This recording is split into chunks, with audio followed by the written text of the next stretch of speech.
The boy fell in the parking lot of his own school, and nobody stopped to help him up. 10 years old, a steel brace locked around his left leg like something pulled from a war that ended before he was born.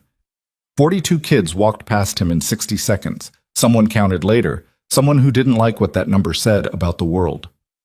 His father found out that evening, and the silence that came over Jax Mercer's face was the kind of silence that precedes destruction.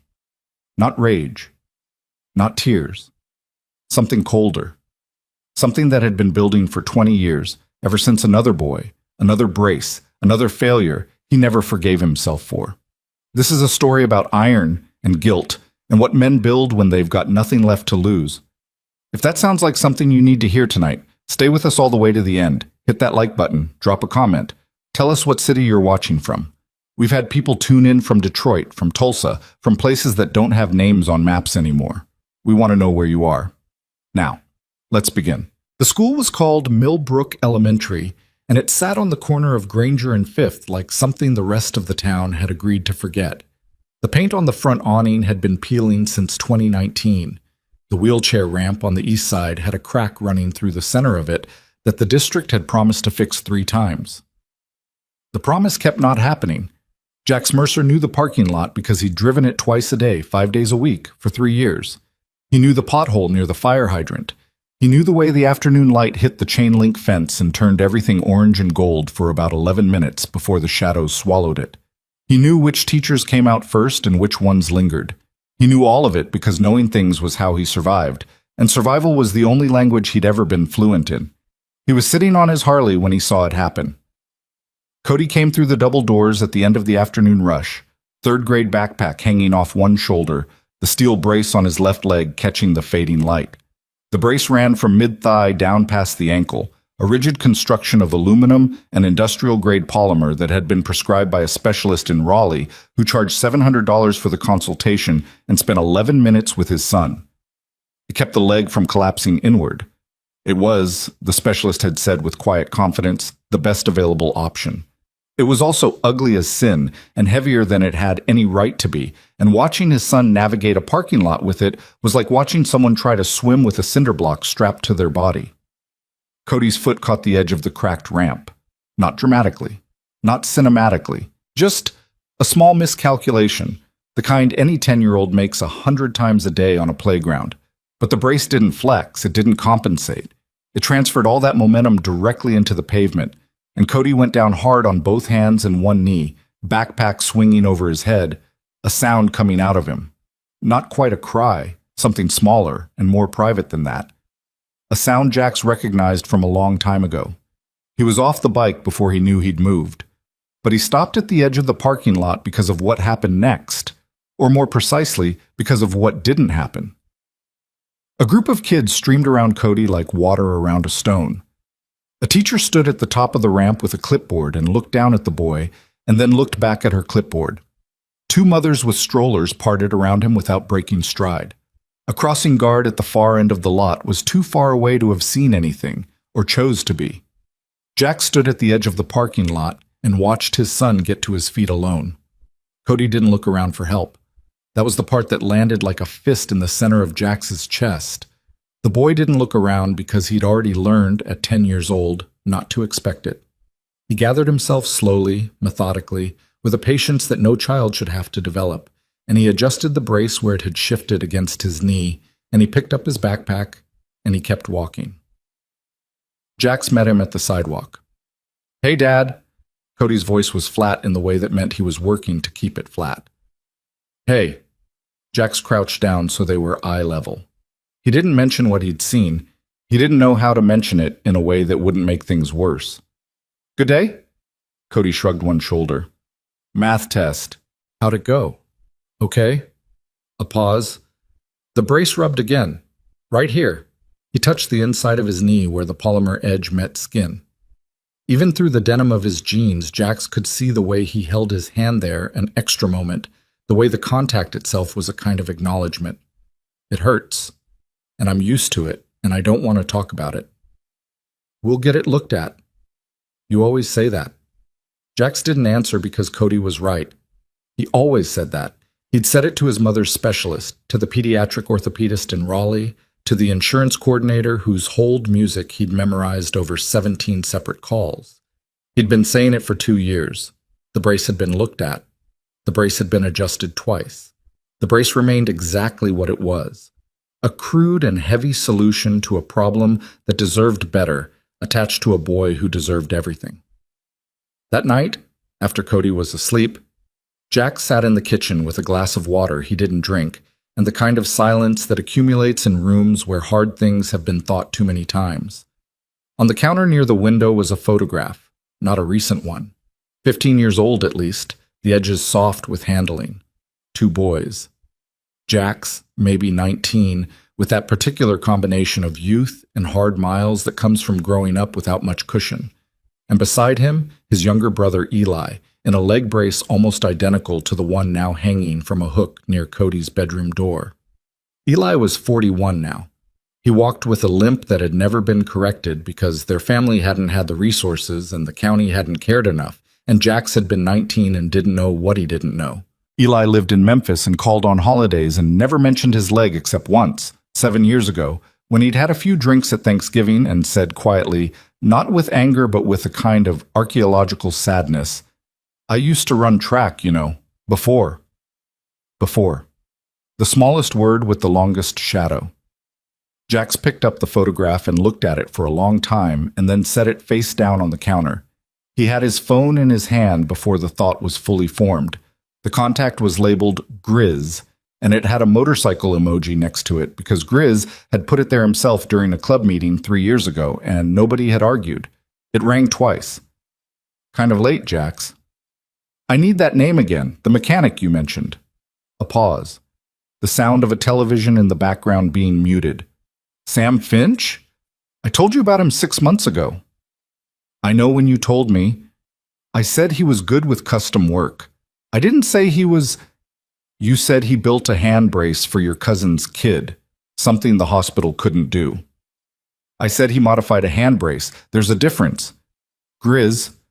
Another pause, longer. "He's not in a great place right now, Jax. The garage is—" He stopped. "Just don't expect too much. He's been through some things." "Who hasn't?" "Yeah." A sound that might have been a laugh and might not have been. "Sam Finch. Old Meridian Industrial Park off Route 9. The building with the green door. Don't go at night. The neighborhood has gotten rough since the plant closed." "I'll go in the morning." "Jax."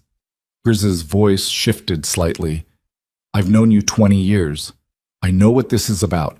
I know what you're carrying." A breath. "I hope he can help. I genuinely do." The call ended.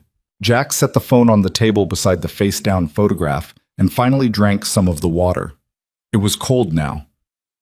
The kitchen was quiet in the particular way that empty houses are quiet after children fall asleep, full of small sounds that somehow underscore the silence rather than break it. The refrigerator, the heat ticking on. Somewhere outside, a car alarm 2 streets over. He sat there for a long time, and he thought about Eli saying before, and he thought about Cody not looking around for help, and he thought about all the institutions and specialists and insurance coordinators who had looked at his son and seen a manageable condition when Jax looked at his son and saw a boy who deserved to run. In the morning, he rode. The Meridian Industrial Park had the geography of abandonment. 3 square blocks of it, off a Route 9 service road that hadn't been repaved since the administration before last. The old processing plant, Jax didn't know what they'd processed, grain or metal or something in between, had been closed for 11 years, and the neighborhood had reorganized itself around the absence the way neighborhoods do. Slowly, painfully, with a kind of stubborn dignity that doesn't make the news. Most of the industrial units were shuttered. A few had been converted to storage. One had a hand-painted sign advertising custom welding that looked like it hadn't been opened since winter. The building with the green door was at the far end of the row, and the door was green in the way that old paint gets when it's been rained on enough times. Not the color it started as, but whatever that color decided to become after years of weather. Jax pulled in and sat on the bike for a moment. The garage door was up part way, maybe 4 feet, and underneath it he could see concrete floor stained with decades of oil and a pair of boots moving slowly between two workbenches. The sound coming from inside was the sound of someone working without enthusiasm, methodical, deliberate, but not alive. The movements of a man going through motions he'd rehearsed enough times they no longer required thought. He ducked under the door. The space inside was larger than it looked from the outside. The walls were lined with pegboards hung with tools, most of them old, most of them arranged with a precision that spoke of someone who cared deeply about order, even when everything else had become disordered. In the far corner, a workbench had been cleared and a series of sketches pinned to a corkboard above it. Pencil drawings, dense with notation, the kind of technical drafting that Jax associated with engineers, not mechanics. In the center of the garage, a motorcycle frame sat on a lift, partially disassembled. The man standing beside it turned around slowly when he heard Jax's boots on the concrete. Sam Finch was maybe 45, though he carried it like someone who'd been 45 for a long time. Medium height, lean in the way that comes from not eating enough rather than from exercise, with hands that were remarkable, large, precise, scarred in the particular way of people who work with metal and fire. His hair was going gray at the temples and needed cutting. His eyes were the color of overcast sky, and they held the careful, guarded assessment of someone who had learned that strangers arriving unannounced were rarely good news. "We're not open for walk-ins," Sam said. "Not hostile, just factual." "Grizz sent me." Something shifted in Sam's expression. Not warmth exactly, but a lowering of a particular kind of alertness. "Grizz?" He set down the socket wrench in his right hand. "How's he doing?" "Good. Same." Jax looked around the garage slowly, not performing casualness, genuinely taking inventory. "This your place?" "My father's. I run it now." The construction of that sentence was careful in a way that Jax noticed. Not "I inherited it," not "I took it over," just "I run it now," with a weight on the present tense that suggested the past tense was complicated. "Grizz said you did some custom work for his cousin's kid. Hand brace. That was 3 years ago. He said it worked." Sam looked at him steadily. "What do you need?" Jax reached into the inside pocket of his jacket and brought out a photograph. Not the one from the kitchen counter. This was a recent one, taken on his phone and printed at the drugstore that morning before he rode out. Cody at the park 6 months ago, the brace visible below the hem of his shorts, his face doing that thing it did, smiling, genuinely smiling, but with a quality underneath it that Jax had only recently been able to name. Accommodation. His son had learned to accommodate. He set the photograph on the workbench. Sam looked at it without picking it up. He looked at it for a long time. Tibial torsion? Combined with a ligament issue they can't seem to agree on. He's had 3 different specialists, 3 different opinions. The brace he has now is what the insurance would cover from the second specialist. Jax paused. "It's heavy. It rubs. He can't run. He's 10. Sam picked up the photograph. He studied it with the kind of attention that a doctor gives an X-ray. Not emotional, but not detached either. Professional, focused, but underneath it something that Jax hadn't expected. Something that looked like recognition. "You have the brace with you?" Jax went back to the bike and retrieved it from the saddlebag. He brought it back in and set it on the workbench, and Sam picked it up immediately, turning it in those large scarred hands with a thoroughness that was almost reverential.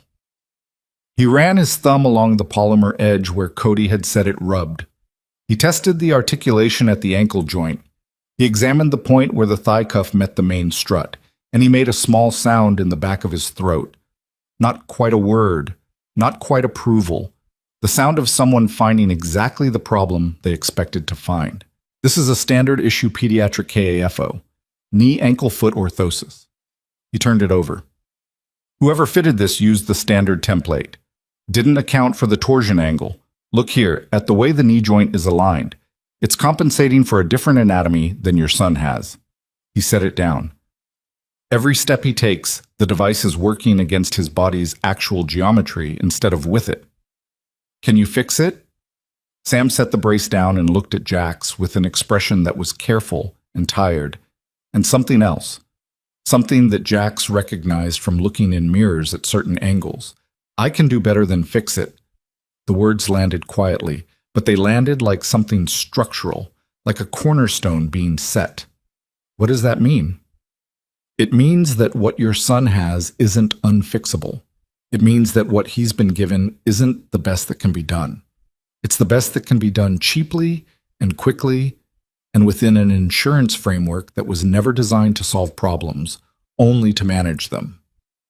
Sam's voice stayed level, but there was something building underneath it, the way pressure builds in a line before the valve opens. The ankle articulation alone, if I rebuild that with a titanium joint and adjust the pivot axis by about 12 degrees, the whole movement profile changes.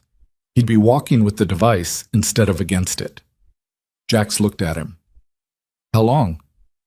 To design it right? A few days? To build it? Sam glanced around the garage, at the tools on the walls, at the workbenches, at the sketches pinned to the corkboard. I have what I need here, most of it. A pause. This isn't what I usually take on.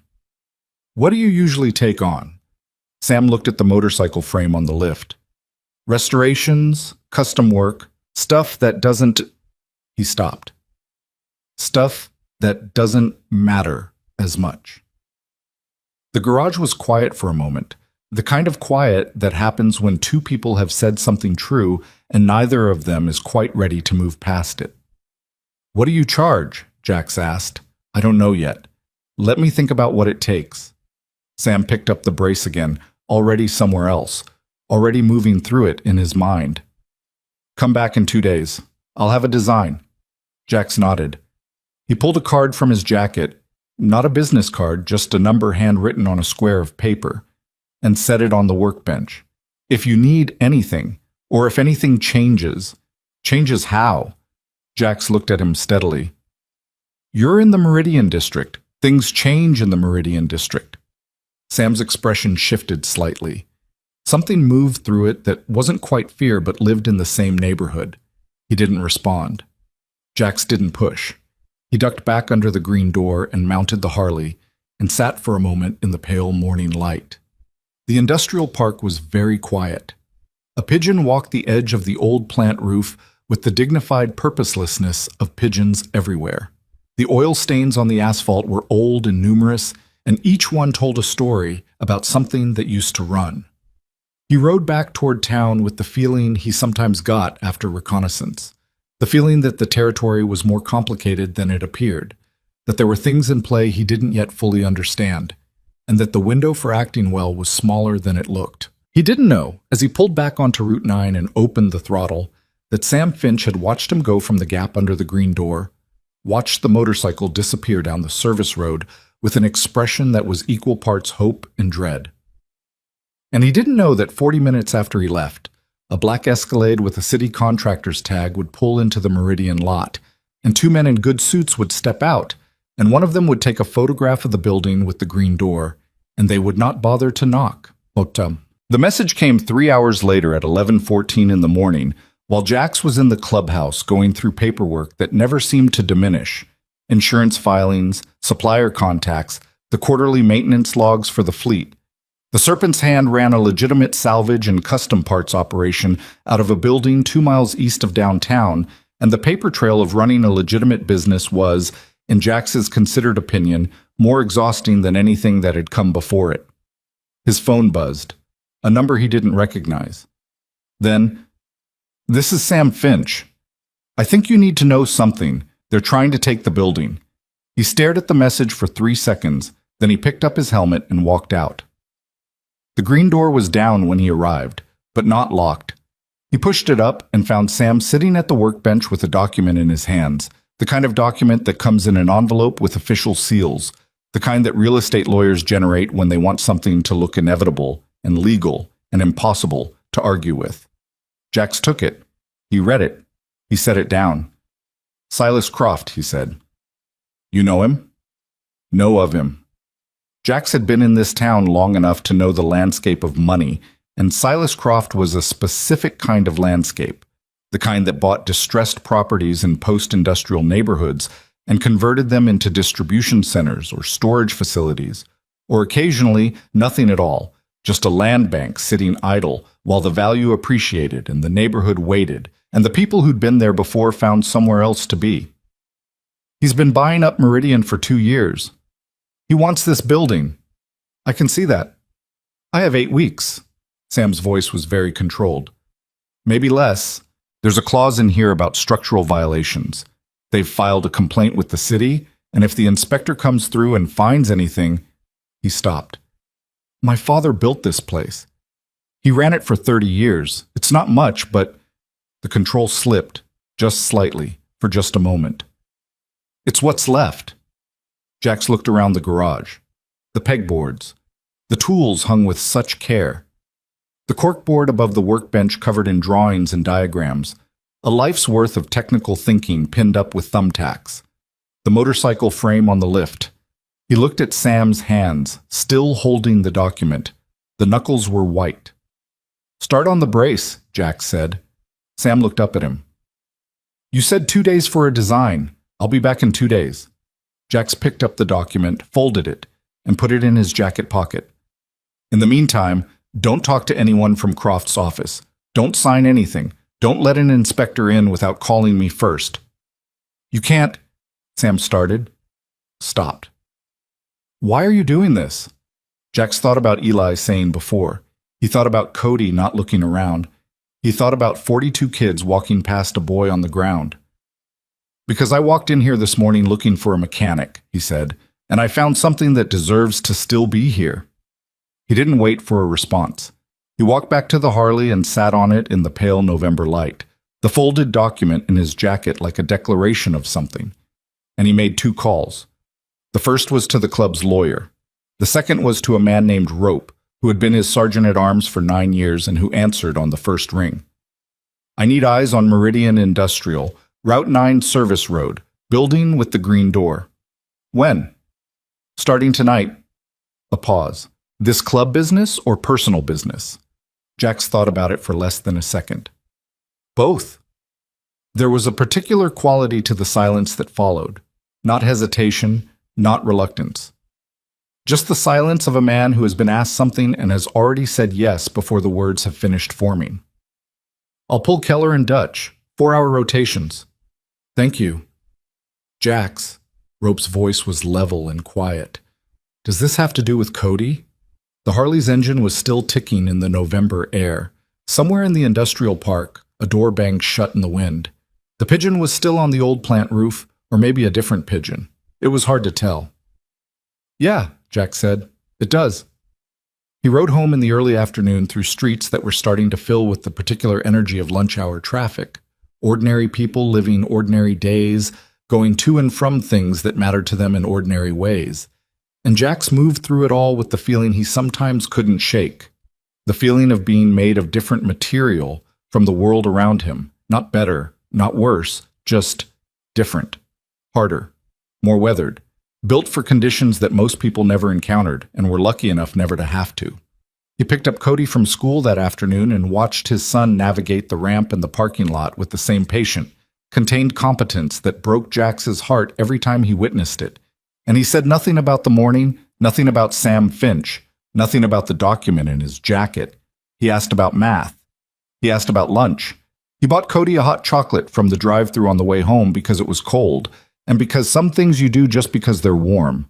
Dad, Cody said halfway through the hot chocolate, the plastic cup steaming in his hands. Do you think it'll ever get better, the leg? Jax kept his eyes on the road. His hands were steady on the wheel. Yeah, he said. I do. The doctor in Raleigh said, I know what he said. A quiet moment, the heater running, the street unspooling. I think it might get better, Jax said. I've got someone working on it. Cody looked at him sideways with the particular skeptical intelligence of a 10-year-old who has been disappointed enough times to have developed a refined sense for when hope is warranted. He looked at his father for a long moment, reading him with the accuracy that children apply to the faces they love. Then he looked back at the road. Okay, he said. Just that. But something in his voice was different. Something had shifted by a single degree, but barely measurable, but real. Jax noticed. He noticed everything. That night, while Cody slept, Rope sent him a photo.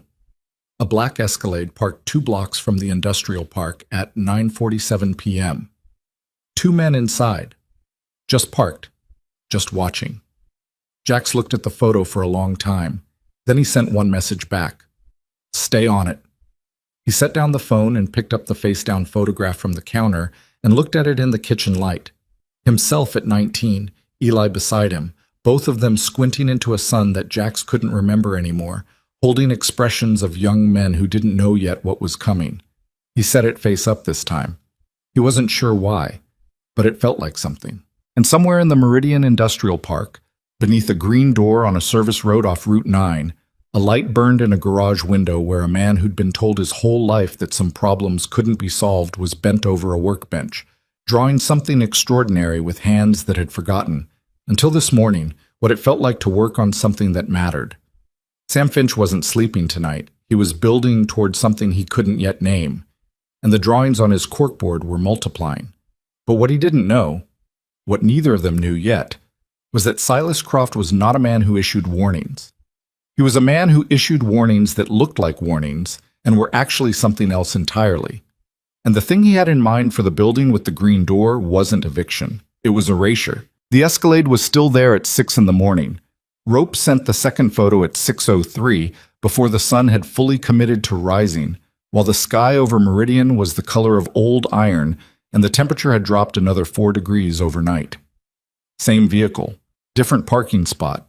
It had moved 2 blocks closer during the night, which meant whoever was inside had shifted from observation to something more deliberate, more territorial, the way you move a piece on a board when you're ready to stop watching and start playing.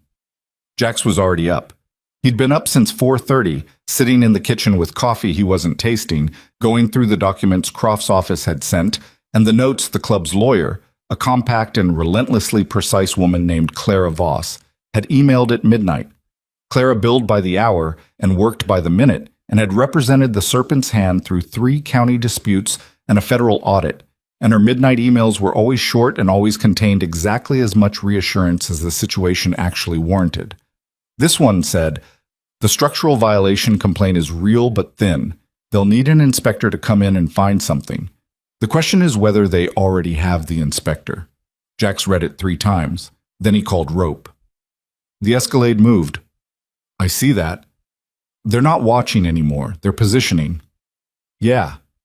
Rope's voice had the particular flatness it got when he was already thinking 3 moves ahead. Rope's full name was Marcus Ellery. No one had called him that in 15 years. And he had spent 8 of those years before the club as an Army combat engineer, the kind of work that required you to think about structures, about load-bearing points, about what holds and what fails and where the failure begins.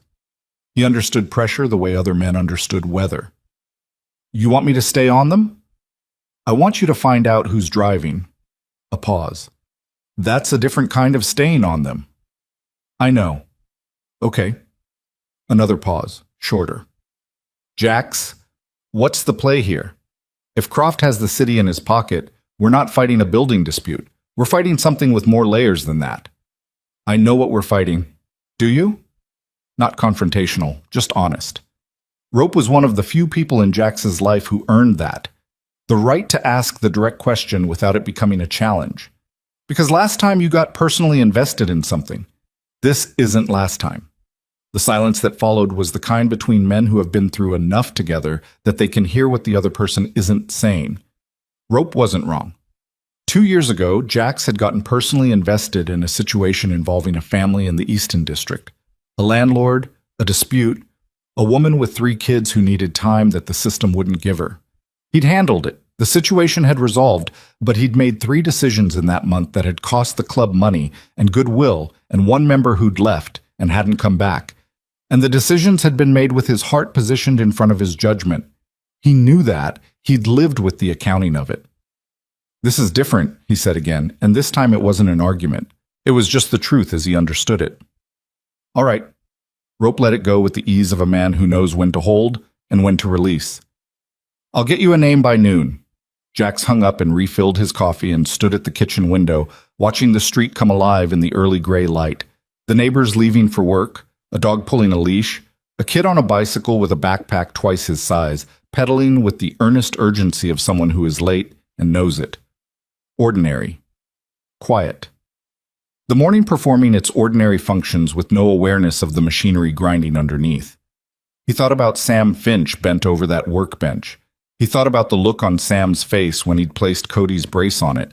Not a mechanic evaluating a job, but something older, something that recognized itself in the object being handed to it. The look of a man who has been carrying a specific grief for so long, it has become structural, load-bearing, the way Rope would say it, and then is handed a problem that matches the shape of that grief precisely. He wondered what Sam's story was. He hadn't asked. He would. The clubhouse at 7:30 in the morning had a particular atmosphere that Jax had never been able to adequately describe to anyone who hadn't experienced it. A combination of coffee and machine oil and the previous night's last cigarettes and something underneath all of that, something human and tired and stubborn. The smell of men who keep showing up. The Serpent's Hand had 17 active members and 4 prospects, and on a Thursday morning in November, about half of them filtered through between 7 and 9, some heading to the salvage yard, some heading to the shop, some doing the quiet administrative work that kept everything running, which was less glamorous and more essential than anyone who romanticized the outlaw life ever seemed to understand. Dutch was at the far table with a thermos and a laptop, running inventory. He was 38, former Navy machinist's mate, with a beard that had gone fully gray in the last 2 years, and hands that were always slightly stained with something. He didn't look up when Jax came in. Rope told me about the Meridian thing. Good. You need anything from me? Not yet. Dutch nodded and went back to his spreadsheet. Keller was at the coffee machine, and Keller was a different matter. He was 29 and had been with the club for 4 years, and was somewhere in the landscape between prospect-turned-member and the more complicated territory of becoming someone you actually had to reckon with. He had a quality of observation about him that was useful and occasionally irritating. He noticed things and then held them a beat too long before deciding whether to say them, which Jax had come to recognize as the habit of someone who grew up in an environment where noticing the wrong thing at the wrong time had consequences. Keller poured his coffee and turned around and said, "The guy in Meridian, the mechanic, what is he to you?" Jax looked at him. Keller's jaw worked slightly. Rope has me pulling overnight surveillance on a building I've never heard of for a guy I've never met. I'm not complaining. I just want to know the shape of things. You'll know what you need to know. Sure. Keller held his gaze for a moment, then nodded and moved off, and Jax watched him go and thought, not for the first time, that Keller was going to be either an exceptional asset or a persistent problem, and that the determining factor would probably be trust. Whether Keller decided to extend it in the right direction or hoard it. He pulled up the chair across from Dutch and set down his coffee. Tell me what you know about Silas Croft's operation in Meridian. Dutch closed the laptop. When Dutch closed the laptop, you were getting his full attention, which was not always comfortable. Croft's been buying industrial lots along the Route 9 corridor for about 30 months. He's got city council connections. Specifically, he donated to 3 campaigns last cycle, including the one that won the planning committee chair. He's not breaking laws. He's bending the architecture of who makes the rules. A pause. He's converted 4 properties so far. 2 storage facilities, 1 distribution depot for a furniture company, 1, this is the interesting one, 1 property that he bought, cleared, and hasn't built anything on, just sits there, fenced off. Land banking. Maybe. Or the plan changed and he's waiting for the right moment. Dutch picked up his thermos, looked at it, put it down without drinking. The Finch Garage is one of 3 remaining independent operations in that corridor. The other 2 are a welding shop that's barely hanging on and a salvage dealer who I think is going to sell voluntarily before Christmas. If Croft gets the Finch building, he controls the whole service road. For what? Dutch spread his hands. That's the part I don't know yet. Distribution corridor, maybe. Or there's a rezoning play coming that nobody's announced. Either way, he picked up the thermos again and this time drank from it. Either way, that garage isn't really a garage to him. It's a chess piece. Jack sat with that for a moment. The clubhouse morning moved around them. Boots on concrete, the mechanical sound of a garage door going up on the salvage side, someone arguing quietly on a phone in a language Jax couldn't identify. The particular quality of light through industrial windows that makes everything look simultaneously honest and hard. Dutch, he said, I need you to pull everything you can find on the structural complaint. Who filed it, what the specific violations are, who the assigned inspector is. That's city records. I know how long it'll take. Start this morning. Dutch nodded once. Clean. No argument. This was what Jax had spent 20 years building.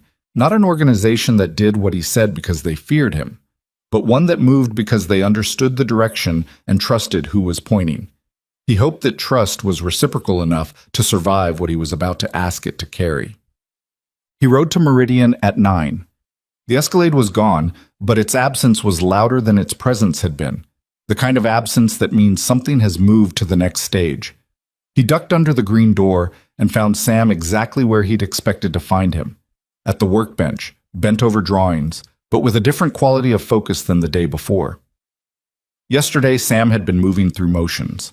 Today, he was somewhere else entirely, somewhere inside the problem, and the drawings pinned above the bench had multiplied overnight, dense with notations and cross-sections, and the particular handwriting of someone working fast because the ideas were arriving faster than the hand can comfortably keep up with. Sam didn't look up. The ankle articulation was the first thing, but it's not the main thing. He turned one of the drawings around to face Jax, who came closer and looked at it without pretending to understand every element, but understanding enough. A schematic of a leg brace that was lighter than Cody's current device, with a different geometry at the knee joint, and what appeared to be a modular section near the ankle that looked almost mechanical in the way a suspension component looks mechanical. The main thing is load distribution. His current brace transfers force in a straight vertical line because that's the standard design. But his torsion means his natural gait puts lateral load on the medial side of the knee. If we redesign the transfer pathway... He stopped, looked up. Are you following any of this? Not specifically. Is it going to work? Sam looked at him for a moment. Yes? Then tell me what you need. I need titanium tube stock in 3 diameters. I have aluminum, I have steel, but for this to be light enough I need titanium. He picked up a handwritten list from the corner of the workbench. I have a supplier in Asheville I've used before, but Jax took the list. I'll handle it. It's not cheap. I know what titanium costs. He folded the list and put it in his jacket pocket, beside the space where Croft's document had been before he'd handed it to Clara Voss. How long, if you have the materials? 2 days? Maybe 3. I'm not rushing the joint tolerances. If I rush the joint tolerances and something fails under load... He didn't finish the sentence. The thing left unfinished was understood. Don't rush the joint tolerances, Jax said. You have a 10-year-old who's been told he can't... Sam stopped again. Started differently. I watched my father build things in this garage for 30 years. Custom stuff. Motorcycle frames mostly, but other things too. Medical equipment, sometimes, for people who couldn't get what they needed any other way. He had this... He reached up and touched one of the drawings on the corkboard. Not looking at it, just touching it. The way you touch something to remind yourself it's real. He had this belief that if you understand how something is supposed to move, you can always find a better way to help it move. Any system, any mechanism, you start with the movement. You build the support around the movement, not the other way around. Your father sounded like someone worth knowing. Something passed through Sam's face. He was very flat, very final. He died 4 years ago, left me the building. A pause. And apparently left me the problem that comes with the building. Croft started this 4 years ago. The offer came 6 months after my father died. I said no. He came back with a higher number. I said no again. Sam set down the pencil he'd been holding. The structural complaint was filed 8 weeks after the second no. His jaw was tight. I should have seen it coming. You saw it. You called me. I called Grizz's friend who rides a Harley because I was out of options. Sam met his eyes without apology. I want to be honest about what that is. Jax appreciated the honesty more than Sam could probably know. He'd had enough men tell him what they thought he wanted to hear to last 2 lifetimes. Fair enough, he said. And I want to be honest too. What I'm doing here isn't charity. My son needs what you can build, and what's being done to you is something I've seen before and I don't walk away from. Both of those things are true at the same time. Sam held his gaze for a long beat. Then he picked up the pencil again and turned back to the drawings. Tell Grizz his timing was good, he said. Tell him I said so. Jax nodded. He looked around the garage one more time, the tools on the pegboards, the care of the arrangement, the motorcycle frame on the lift, the drawings multiplying on the corkboard, the light through the dirty windows making everything look like a painting of something almost lost. He left Sam to his work and rode to find the titanium. The problem inside the club surfaced at the Thursday evening table, which was when it had been waiting to surface for about 24 hours. The Serpent's Hand had a chapter rule about new commitments, specifically that any commitment of club resources exceeding 48 hours required a table discussion, not necessarily a vote, but a conversation where every voice could be heard before the direction was set. Jax had written that rule himself, 12 years ago, after a situation involving a former member and an impulsive decision that had cost them more than the decision was worth. He believed in the rule.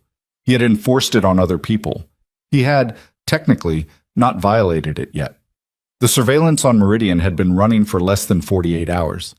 But the table could read a room, and they could read their president, and they knew when something was being built that nobody had asked them about. Beryl was the one who named it directly, because Beryl always named things directly. His full name was something that nobody used, and he had been the Serpent's Hand treasurer for 9 years.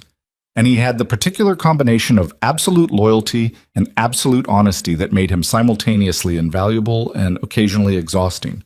He was broad, gray-bearded, deliberate in everything, including his silences. And when he put both hands flat on the table, it meant he had something to say that he'd thought about. Tell us about the garage, he said. Jax laid it out. All of it. Sam Finch, Cody's brace, Croft's structural complaint, Claire Voss's assessment of the legal landscape, what Dutch had found about the Route 9 corridor, the Escalade and its movements. He laid it out with the precision he'd always tried to bring to table conversations. No drama, no performance, just the facts in the order that made them comprehensible. When he finished, there was a silence that lasted about 15 seconds. Then Beryl said, "You went into this before you brought it to us." "I did. I'm bringing it now. Now that you've already committed surveillance hours, legal consultation, and a materials run to Asheville." Beryl's voice wasn't raised. It didn't need to be. "That's not bringing it to the table, Jax. That's presenting the table with a fait accompli and calling it a conversation." Nobody spoke. Around the table, Dutch, Rope, Keller, Beryl, 4 others, the air had the specific texture of men who were not comfortable and were being honest about that by not trying to soften it. Jax held Beryl's gaze. "You're right," he said. "I moved faster than the rule requires. I'm acknowledging that." "Why?" It was the right question. Beryl asked it without malice. Asked it the way a good mechanic asks why an engine is running hot. Not to embarrass the engine, but because the answer is the beginning of the solution. "Because my son needs what this man can build," Jax said. "And because when I walked into that garage, I saw something being taken from someone who didn't have anyone standing beside them. And I didn't want to wait 48 hours to start standing there." Another silence. Different quality this time. "The personal piece," Rope said, not unkindly. "That's the part that needs to be on the table, too." "It's on the table." "Is it?" Rope looked at him steadily. They had navigated enough hard truths across enough tables to have a language for this moment, a language built of shared history and mutual respect, and the occasional willingness to say the thing that needed saying, even when saying it cost something. "Because the last time you let the personal piece drive without telling us, that was different. You keep saying that." Rope's voice stayed level. "I believe you believe it. I need you to help me understand why." Jax looked down at the table for a moment. At his hands, which were large and weathered and had built things and broken things in roughly equal measure over the course of his adult life. At the surface of the wood, which had been here longer than some of the members and bore the marks of every hard conversation that had ever happened at it. "2 years ago," he said, "I let a personal situation pull me sideways because I was angry. Because the injustice of it made me angry, and the anger moved faster than the thinking. He looked up. This isn't anger. What I'm carrying into Meridian is something I've had for 20 years, and I know the difference. I know the weight of it. I know where it comes from. A pause. Eli. No one at the table said anything. Several of them had known Jax long enough to know what that name meant. For the others, the tone carried enough. I failed my brother because I was 19 and didn't know how and didn't have anything to fight with. I've spent 20 years building something to fight with. He looked at Beryl. This is what I built it for, this and things like this. If that's personal, yes, it's personal. I'm not going to apologize for that. Beryl's hands were still flat on the table. He looked at Jax for a long time with the expression of a man doing a careful internal accounting. Then he said, "What do you need from us?" The question changed the room, the way a window being opened changes a room. Rope exhaled slowly. Dutch uncrossed his arms. Keller, who had been absolutely still in his chair, shifted his weight fractionally. I need the surveillance to stay on. I need Dutch to keep pulling the legal threads. I need someone with construction knowledge to do a walkthrough of the garage so we have our own structural assessment before the city inspector shows up. Jax looked around the table. And I need everyone to know what we're doing and why. No one operating blind. Vega knows construction, someone said from the end of the table. Vega was one of the quieter members. Former contractor, before an accident on a job site, had taken 2 fingers from his right hand and introduced him to the kind of pain management that cost him his license. He'd been with the club for 3 years and had rebuilt more structures in those 3 years than he'd ever told anyone about. Then bring Vega, Jax said. Beryl took his hands off the table and sat back. The gesture meant what it meant.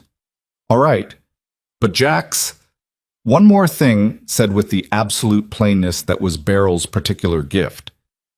If Croft's operation runs deeper than a building dispute, if this gets complicated in ways that cost us more than we can afford to pay, we need to know fast enough to make decisions. Don't carry it alone and present us with the results. Understood. I mean it. I know you mean it. Jax held his gaze. So do I. The table broke without ceremony. Men filed out into the cold November evening, the parking lot outside filling with the sounds of engines turning over, exhaust in the cold air, boots on gravel. Jax stayed at the table for a few minutes after the others had gone, in the particular silence of an empty room where something important has just happened. Rope came back in. He didn't say anything for a moment. He poured himself the last of the coffee from the machine in the corner and stood with it. I didn't say it to give you a hard time, he said finally. I know. The last time. I know, Marcus. Rope was quiet at the use of his actual name. It happened rarely and always meant something. He drank his coffee and looked out the window at the parking lot where the last few bikes were pulling out. Is Sam Finch going to be able to build what Cody needs, he asked. Jax thought about the drawings on the corkboard, about Sam's hands on the polymer edge of the current brace, finding the flaw in 11 seconds that 3 specialists had missed entirely, about the way he'd said yes to the question of whether it would work. No hesitation, no qualification, just yes. Yeah, Jax said. He is. Rope nodded slowly. Then let's make sure he gets the time to do it. The inspector showed up on Friday morning. Not scheduled, not announced. Just a city vehicle in the Meridian lot at 8:15 a.m., and a man with a clipboard and a vest that said building and safety. Coming under the green door before Sam had time to call anyone. Sam called Jax anyway, immediately, while the inspector was still moving through the garage with the particular air of someone who has already decided what they're going to find and is now engaged in the procedural theater of finding it. Jax was there in 22 minutes. He pulled into the lot and saw the city vehicle and sat on the Harley for a moment with the engine off, breathing the cold air, feeling the particular calibration of his own temperament that was required for this kind of situation. Not the hot anger. That was easy and useless. The cold, steady thing underneath it, the one that didn't perform and didn't flinch. He went inside. The inspector was a thin man named Garrett. It was on his badge. And he was examining the east wall of the garage with the focused intensity of someone searching for something specific. He had a phone in one hand and was photographing as he walked, which was either standard procedure or something else. Jack stood just inside the door and waited. Garrett turned around eventually, and his expression went through a quick recalibration when he registered Jax's presence, the size of him, the jacket, the way he was standing with the absolute stillness of a man who has learned that stillness conveys more than movement. "This your property?" Garrett asked. "No." Jax nodded toward Sam, who was standing near the workbench with his arms crossed, the drawings behind him, the look on his face of someone maintaining control through force of will. "I'm here as a representative." Garrett looked at his clipboard. The complaint filed cites moisture intrusion in the load-bearing east wall, inadequate electrical panel clearances, and non-compliant egress pathways. Sam opened his mouth. Jax raised one hand very slightly, and Sam closed it again. "What specifically do you see in the east wall?" Jax asked. Garrett turned back to it. "There's evidence of what you're seeing," Jax said, moving to stand beside him and looking at the same wall, "is where my client's father repaired water damage in 2019 using a closed-cell foam injection system, which is a compliant remediation method under the county building code, specifically Section 14.3.2, subsection C. The patch pattern is consistent with that method." He looked at the wall with the steady attention of someone who had spent the previous evening on the phone with Clara Voss going through every clause of the structural complaint line by line. "Do you want the remediation documentation, or would you prefer to note it in your report and we'll submit it through the formal response process?" Garrett looked at him. "You're not a contractor." "I didn't say I was." A pause. The garage was very quiet, except for the sound of the wind outside and, faintly, the hum of the workbench light Sam had left on. Garrett looked at his clipboard again, then back at the wall, then at Jax. "Electrical panel," he said. "The panel was upgraded in 2021. The permit is on file with the county. Clearances are compliant under the current code, which was the applicable standard at the time of upgrade. We can pull the permit number if you need it." Garrett wrote something on his clipboard. His face had gone carefully neutral. "I'll need to complete the inspection," he said. "Of course." Jack stepped back. "Take your time." He moved to stand beside Sam at the workbench, and he did not look at Garrett while the inspector completed his walkthrough, and Sam did not speak, and the only sounds in the garage for the next 12 minutes were Garrett's boots on the concrete and the scratch of his pen and the small sounds of the cold day outside pressing against the walls. When Garrett left, he didn't say what he would file. He just nodded once and went out under the green door and got in his city vehicle and drove away. Sam let out a long, controlled breath. He didn't find anything. "He found what they told him to find," Jack said. "The question is what he puts in the report. Clara will handle the response. Don't worry about it yet." Sam looked at him with an expression that was something Jax didn't usually see from someone in his first 2 days of knowing. Something that was trying to be trust, but was too honest to make the jump all the way. Something like, "I want to believe this is going to work, and I'm afraid of what it means if it doesn't." "Why is Clara Voss working this?" Sam asked. I looked her up last night. She's not cheap." "No," Jax agreed. "Why?" Sam stopped. "You're doing this for Cody. I understand that, but the legal work, the surveillance, He gestured around the garage, at the absence of whatever bad thing hadn't happened to it yet. "This is more than someone getting their son a brace." Jax looked at him, thought about what Beryl had said at the table, about bringing things into the open, laying them flat where they could be seen. "My brother Eli grew up with a condition similar to Cody's," he said. "Bad brace. No money for better. No one who knew how to fight for him. I was 19 and I didn't know how, and I didn't have anything to fight with." He paused. "I have something to fight with now." Sam was quiet for a moment. "What happened to Eli?" "He lives in Memphis. He walks with a limp he shouldn't have. He doesn't run. He plays with his kids on the floor instead of outside because long distances hurt him." A pause. "He's fine. He's made his peace. But I remember the version of him that was going to run track, and that version..." He stopped. "Let it sit. That version deserved better." Sam turned to the workbench and picked up his pencil and looked at the drawings for a long time without speaking. His profile in the garage light was sharp-edged and tired, and something else, something that had arrived in the last 90 seconds that hadn't been there before. "I'm going to build something for your son," Sam said. "That's the first thing. That's what I'm doing tonight and tomorrow and however long it takes." A beat. "And the garage." He touched one of the drawings on the corkboard lightly, the same way he had the day before. "My father spent 30 years in this building. He made things here that helped people who weren't being helped anywhere else. I'm not going to let it become a storage unit for a man who looks at a community's history and sees square footage." Jax nodded once. "Then build," he said. "Let me worry about Croft."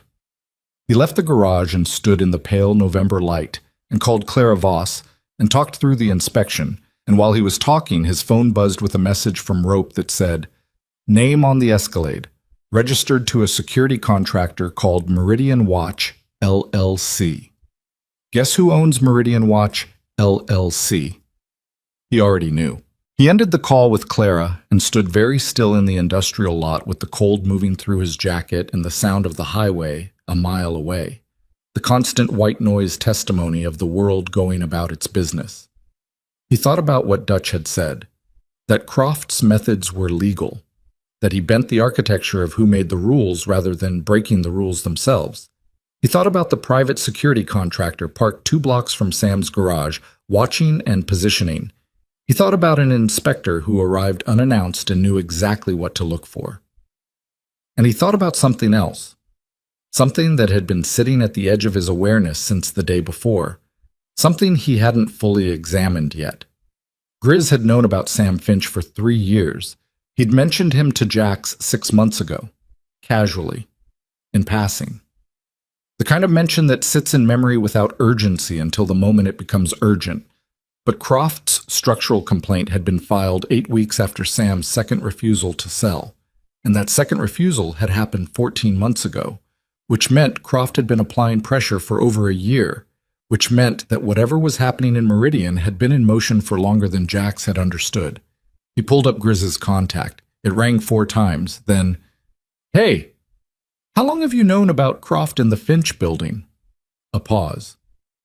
Longer than it should have been. The kind of pause that is not uncertainty, but its opposite. The pause of a man deciding how much to say. "Grizz?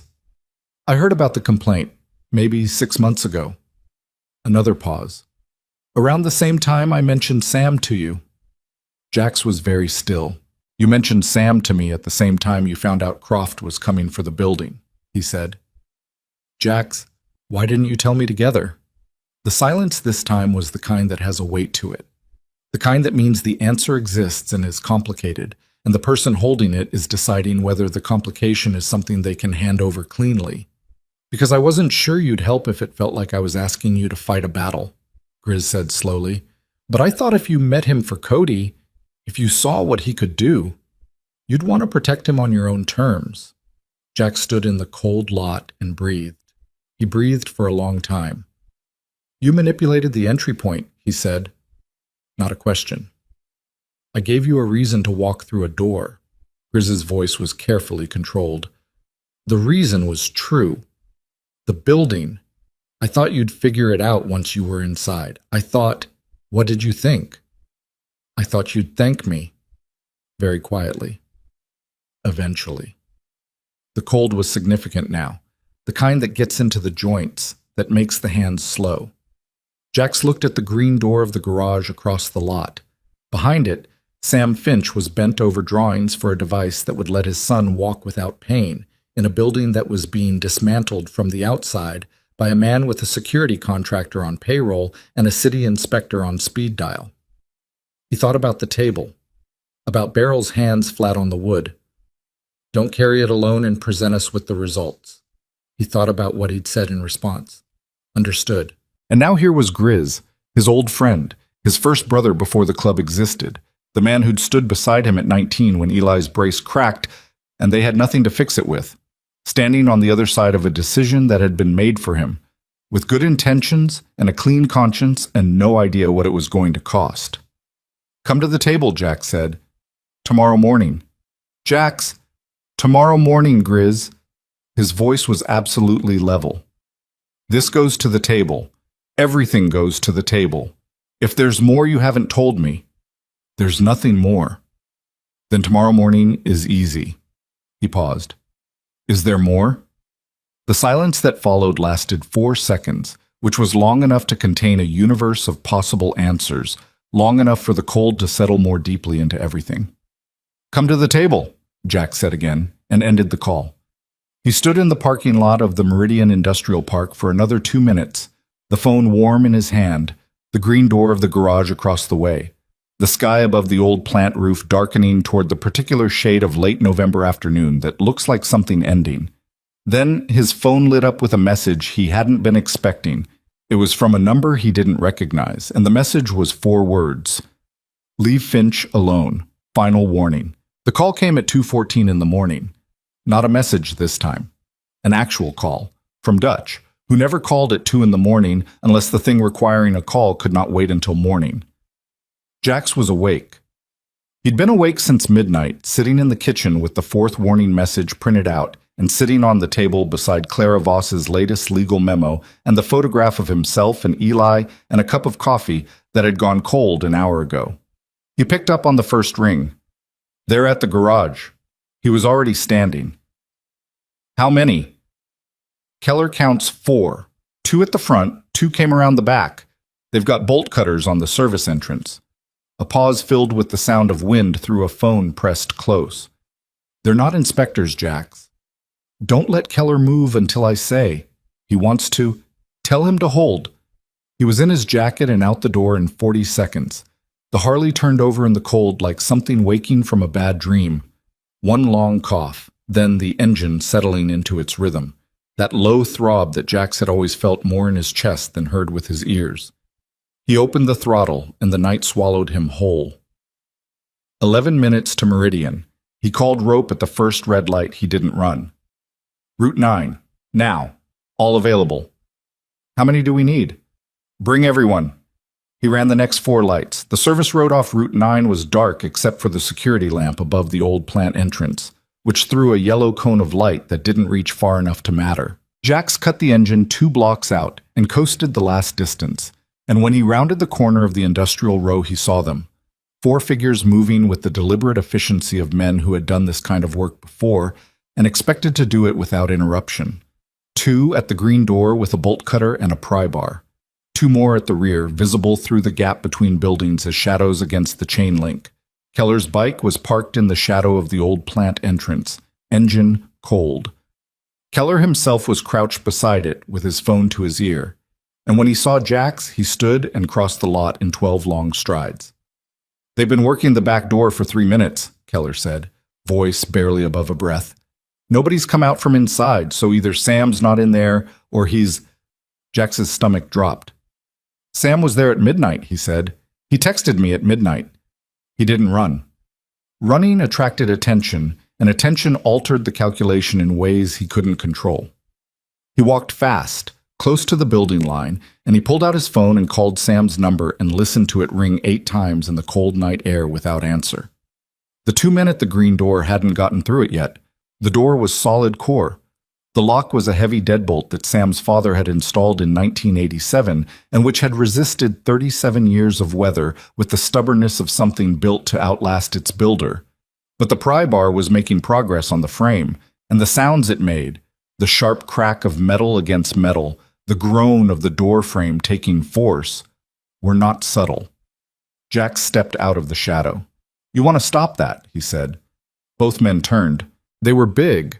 Not muscle for show big, but functional big, the size of men who worked physical jobs or had been paid for physical work long enough that it had become structural.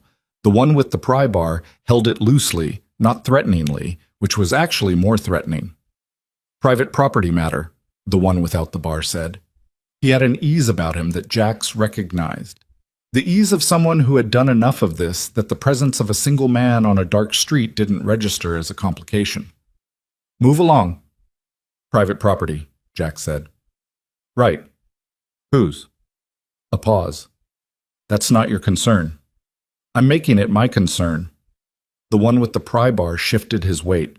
Not a lunge, just a repositioning, the kind that shortened the distance between his arm and Jax's face by about 8 inches. Jax tracked it the way he tracked everything, without moving, without reacting, just noting. "There are 2 more behind the building," Jax said conversationally. "Keller." Keller stepped out of the shadow. "And in about 4 minutes," Jax continued, "there are going to be considerably more people in this parking lot than currently seems convenient for your operation. So before that happens," he looked at the man with the pry bar steadily. "Tell me who sent you." The man looked at him.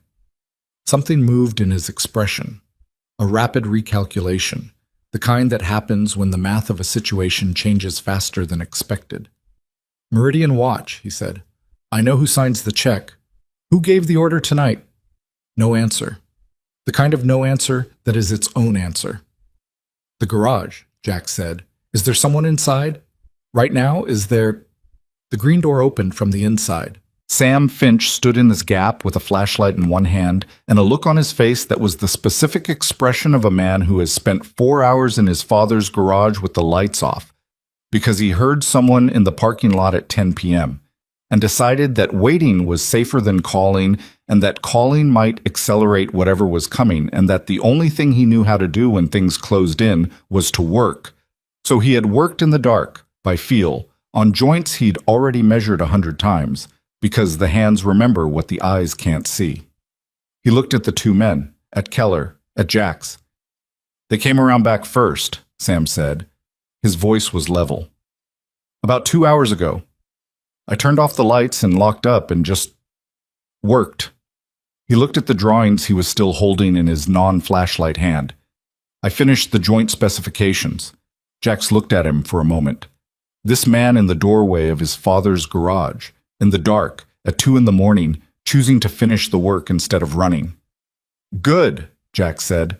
"Go back inside and lock the door." Sam looked at the 2 men with the pry bar. "Are they—" "Lock the door, Sam." Sam locked the door. Jax turned back to the 2 men, and the sound of motorcycles filled the end of the service road. Not 1 or 2, but the sound of multiples, a sound that is different from individual bikes in the way a choir is different from a single voice.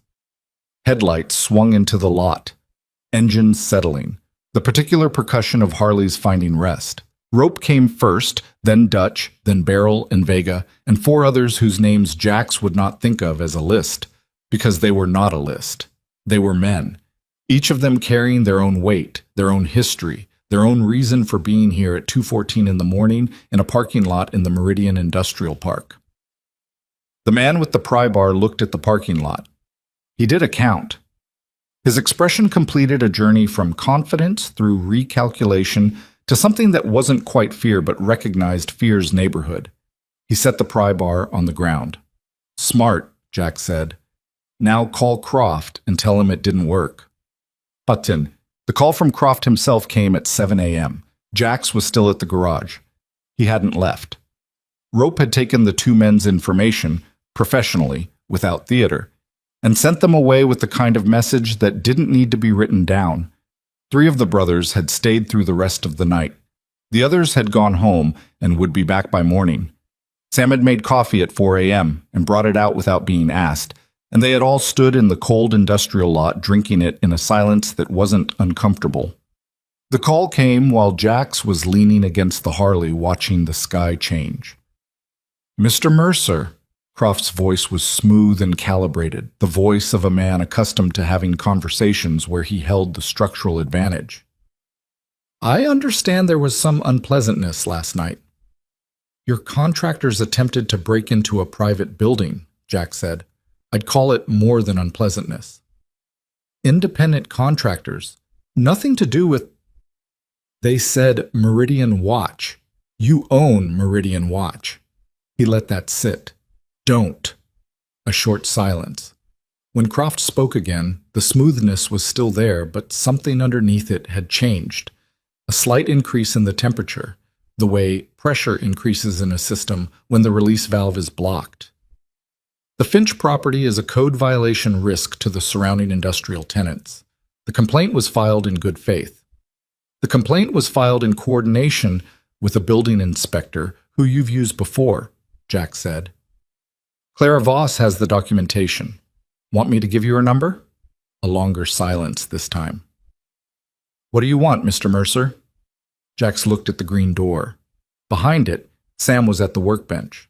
The drawings had been pinned and repinned and added to through the night, and what had begun as a schematic for a pediatric leg brace had become something that looked, in its density of notation and its cross-sections and its material specifications, like a document of genuine invention, something that deserved to exist, something that required a building to exist in. I want you to withdraw the structural complaint, he said. I want the Meridian Watch contract in this area terminated, and I want you to find somewhere else to put your distribution corridor. Croft laughed. Not a pleasant laugh. The laugh of a man who has heard a position he considers disproportionate. You represent a salvage operation and a motorcycle club. I have 17 active projects in this county and relationships at every level of the planning process. You understand the imbalance here. I understand it. Then you understand that what you're asking, I'm not asking, Jack said. I'm telling you what's going to happen. The complaint gets withdrawn. The contractors stay away from Meridian. You find another corridor. And if I don't? Jax breathed in the cold morning air. He thought about what Clara had told him 3 days ago, before any of this had accelerated. A piece of information she'd mentioned as a footnote, almost. Something she'd turned up in the property records and flagged, without quite knowing why it mattered. A permit discrepancy on one of Croft's completed Meridian conversions. A property that had been rezoned for storage use but whose construction permits indicated something slightly different. The kind of discrepancy that was either an administrative error or the visible edge of something that went much deeper. Clara Voss has been very thorough, Jack said. She does that. It's why we keep her. The silence on the other end of the phone had a different quality now. The temperature in it had dropped. Something in it was doing a different kind of calculation. I'm going to need some time to... You have until noon. Jax ended the call. He stood in the pale morning and looked at the sky over the old plant roof and felt the cold in his hands and thought about time. How much of it passes while you're becoming the person you needed to be, and whether the things you were supposed to protect waited patiently for you to arrive, or whether they ran out of time while you were still in transit. Eli running track, the version that deserved better. Cody not looking around. He went back inside the garage. But Sam had the brace assembled by 10:15. Not finished, the final calibration and the surface treatment remained, but structurally complete. The titanium joints cleaned and fitted, the thigh cuff recontoured to the specific measurements that were Cody's and no one else's, the ankle articulation rebuilt around the 12-degree pivot adjustment that had been the first and most essential change. It sat on the workbench in the gray morning light, and it was, to Jax's eye, which was not a trained eye, which had no particular expertise in orthotics or engineering, beautiful in the way that purely functional things sometimes are, when the function has been thought through with enough care that the form follows it without argument. Sam stood back from it and looked at it with his arms crossed, and the expression of someone emerging from something. Not triumph exactly, exhaustion primarily. The kind that follows the kind of work that takes everything and doesn't apologize for the taking. It's going to need a fitting, he said. When you bring Cody in, there'll be adjustment. There always is the first time, but the foundation is right. He touched the ankle joint lightly. This is right. Jax looked at it. He didn't say anything for a moment. My father used to say, Sam continued, and his voice had the quality of something surfacing from a depth, that you could tell if a machine was built right by whether it looked like it wanted to move. He looked at the brace. This one looks like it wants to move. I'll bring him this afternoon, Jack said. Sam nodded. Then, the men last night. He turned from the workbench. They'll come back. Different men, maybe, but Croft doesn't stop because he got interrupted once. He's going to stop, Jack said. I talked to him an hour ago. Sam looked at him steadily. You sound certain. Clara gave me something he doesn't want surfaced. Jax moved to the workbench and stood beside Sam, both of them looking at the finished device. He's going to calculate that the cost of continuing exceeds the value of the corridor. That's how men like Croft operate. They run the numbers. When the numbers change, the operation changes. And if the numbers don't change the way you think, Jax looked at him. Then we go to the next thing. What's the next thing? He thought about the parking lot full of Harleys at 2 a.m, about Rope handing a coffee cup to a man he'd never met and not needing to explain why he was there, about Dutch at a laptop at 7 a.m. pulling permit records, and Vega doing a structural walkthrough with the professional eye of someone who'd built things and broken things and knew the difference, about Beryl's hands flat on the table and the permission he'd given, reluctantly and honestly, and in the way that real permission works, not as a blank check, but as a statement of trust extended one more time with clear conditions attached. The next thing, Jack said, is that he finds out what the numbers look like when we're all doing the math. Sam was quiet for a moment. Then he said, "You went to war for a garage you'd been in twice, for a man you didn't know 4 days ago. I went to war for the right thing to still exist." Jax looked at the brace on the workbench. "You're building the right thing. It gets to exist." The green door rattled. Both of them went still. Then Rope's voice, "Jax, you need to come out here." The tone wasn't urgent the way emergency is urgent. It was the other kind. The controlled, flattened tone of someone who has seen something and determined that the scene requires more than one person. Jax went to the door and ducked under it into the cold morning light. There were 3 vehicles in the lot. Not Escalades this time. 2 of them were city vehicles. Not building and safety, different department. The seal on the side indicating the city attorney's office. The third was a dark Mercedes that had not been there 20 minutes ago, and leaning against it, in a coat that probably cost more than Sam's monthly operational overhead, was Silas Croft. He was not alone. He had a man beside him in a suit, lawyer, clearly, the posture and the briefcase and the careful distance from the vehicles. And he had 2 other men behind him who were the kind of men that exist specifically to stand behind people like Croft. He was also, Jax registered in the same second, not looking at Jax. He was looking at the motorcycle parked furthest from the building, at the man sitting on it, who had arrived in the last 5 minutes and whose arrival had prompted Rope's call because the man on the motorcycle was not one of theirs. He was older, 60 maybe, white-haired, lean, with a face that had been weathered past the point of reading. He wore a cut that identified him as Serpent's Hand, road captain, the patch said. But Jax didn't know this man's face, and that shouldn't have been possible because Jax knew every face in the Serpent's Hand, had known every face for 15 years. Which meant this man was wearing a cut he wasn't entitled to wear. Or it meant something else, something that Jax's mind was not yet fully willing to construct. He looked at Rope. Rope looked back at him with the expression of a man who has just found something in the structural foundation that changes the load-bearing calculation entirely. "He was here when I came out," Rope said quietly, "just sitting, watching the Croft vehicles arrive." Croft crossed the lot toward Jax with his lawyer beside him, and his expression wearing the careful arrangement of a man who has decided that directness, at this stage, is more useful than strategy. He stopped 10 feet away. "Mr. Mercer," he said, "I think it's time we spoke in person." Jax didn't look at him yet. He was still looking at the man on the motorcycle who hadn't moved, who was watching the scene in the lot with the stillness of someone who has been watching scenes for a very long time. "Who is he?" Jax asked. Croft glanced at the man on the bike. Something shifted in his expression.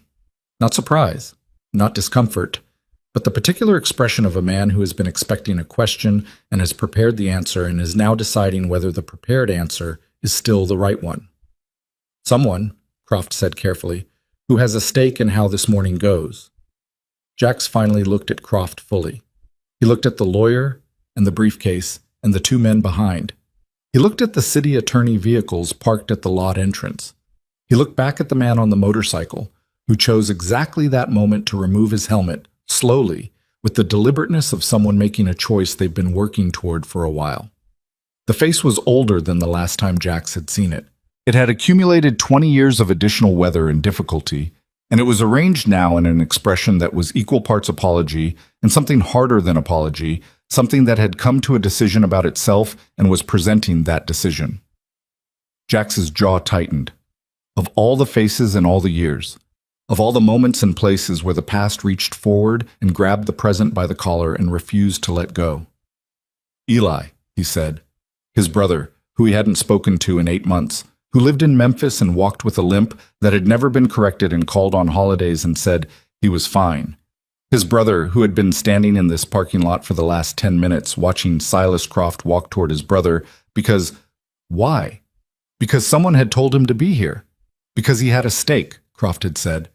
Eli Mercer swung off the motorcycle with the careful movement of someone managing a leg that had been managed for 40 years, and he walked across the lot toward them, and the walk was, God, the walk was the same walk, the same gate Jax had watched for decades, the same accommodation that no one had ever fixed because no one had ever cared enough to fix it right.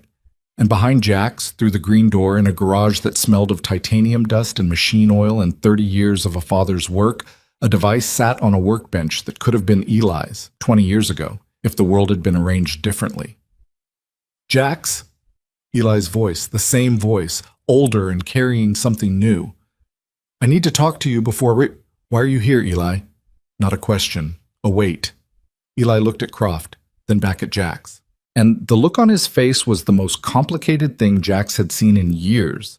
The look of a man who has done something with reasons that seemed sufficient at the time and is now standing in the moment when the sufficiency is being tested, and finding that the test is harder than he'd anticipated. He contacted me 3 months ago, Eli said. He knew about Cody. He said he could help, that he had connections with a medical device company that was developing next-generation pediatric orthotics, that if I could... He stopped. His jaw worked. He said, if I could convince you to walk away from the Finch property, he could get Cody into a trial program, state-of-the-art, no cost. The parking lot was very quiet. The cold moved through everything, through the lot and the buildings and the people standing in it, through everything that had been built and everything that was at risk of being taken apart. He used Cody, Jack said, to get to me, through you. I thought he used Cody. The controlled rage, the thing that lived underneath the stillness, was present now in the way that deep water is present, not visible on the surface, but felt as a pressure by everything around it. And you said yes. Eli's face did something complex and honest and painful. I said I'd think about it. I said I'd talk to you. He looked at his own hands for a moment. I was going to tell you, Jax, but then you were already in it, and it was already... And I thought if I told you, you'd... Walk away? Explode. Eli said it simply. I thought you'd explode and burn everything down, and Cody would lose the chance. Jax looked at his brother. He looked at the man he'd been failing to protect his whole life, who had come here in a borrowed cut to stand in a parking lot at 7 in the morning because a developer with a strategy had offered him something that looked like a solution to a problem that had never been properly solved. He looked at Eli's leg, at the gate, at 40 years of a walk that should have been different. Come inside, Jack said. Not to Croft, not to the lawyer, to his brother. Eli looked at him. Come inside the garage, Jack said. There's something you need to see. He turned to Croft without waiting. You'll wait. Croft started to say something. Rope moved to stand beside Jack's. Not forward, just beside. That precise positioning that says everything after this goes through both of us. And Croft looked at Rope and completed a rapid assessment and did not finish the sentence he'd started. Jax held the green door and his brother ducked under it, and they stood together in the garage that smelled of oil and titanium and 30 years of a man's belief that broken things could become beautiful. Jax pointed to the workbench. Eli looked at the brace. He looked at it for a long time without speaking. He reached out and touched the ankle joint with one finger. The way you touch something you're not certain is real, and then he picked it up. And the way he held it, the way his hands understood immediately the difference between this and every other device he'd ever encountered, the way his eyes moved across the geometry of it with a recognition that lived in the body rather than the mind, told Jax everything he needed to know about what his brother had been carrying. This is for Cody, Sam said from the corner, quietly, not intruding. Eli didn't look up. He turned the device in his hands, and his expression was doing something that Jax hadn't seen on his brother's face in a very long time. Something that was prior to language. Something that existed in the part of a person that forms before they learn to explain themselves. "Yeah," Eli said finally. His voice was rough in a way that had nothing to do with the cold. "Okay." He set it down carefully, precisely, in exactly the position he'd lifted it from. "Okay, Jax." He turned around. His eyes were dry. His jaw was set. His leg was what it was, what it had always been, what no one had ever fixed right. "What do you need me to do?" Outside in the lot, Silas Croft was standing beside his Mercedes with his lawyer and his briefcase and his city attorney vehicles, and everything he'd built and everything he'd leveraged and everything he'd calculated would hold when tested. And inside the garage, in the cold morning light, two brothers who had been failing each other for 20 years were looking at each other across a workbench that held something extraordinary. The door was still open. The cold came in freely. Somewhere on Route 9, a truck shifted gears going up the grade, and the sound of it, heavy and laboring and refusing to stop, moved through the morning air and did not. Eli walked back out under the green door first. Jax followed one step behind, and the cold hit them both the same way. Immediate, clarifying, the kind of cold that strips away anything that isn't necessary and leaves only what is. The parking lot had not changed in the 12 minutes they'd been inside. Croft was still by his Mercedes. The lawyer was still holding the briefcase. The two city attorney vehicles were still parked at the lot entrance like punctuation at the end of a sentence that hadn't finished being written. But something had shifted in the arrangement of the people. Rope had moved, not aggressively, just repositioned, the way a man who understands space and weight and leverage repositions without announcing it. Dutch was off his bike and standing near the front of the lot with his arms loose at his sides. Beryl had arrived at some point during the 12 minutes, and Beryl's presence always changed the specific gravity of a room, or in this case, a parking lot, because Beryl was the kind of man whose stillness communicated something that most people spent their whole lives trying to learn how to say. Keller was at the far end, watching the service road. Not Croft. The road. Because Keller had learned, in the last 4 days, that the threat that matters is usually the one you're not currently looking at. Croft watched Eli emerge from the garage, and something moved through his expression. A rapid reassessment, the kind that happens when the piece you placed on the board has just stopped moving the way you calculated it would move. Eli walked to the center of the lot and stopped. He turned around and looked at Jax. "You want me to tell him?" Eli said. Not a question. "Tell him what you told me." Eli turned to face Croft. He was not a large man, and he was not a threatening man, and the limp was present in every step he took across the lot.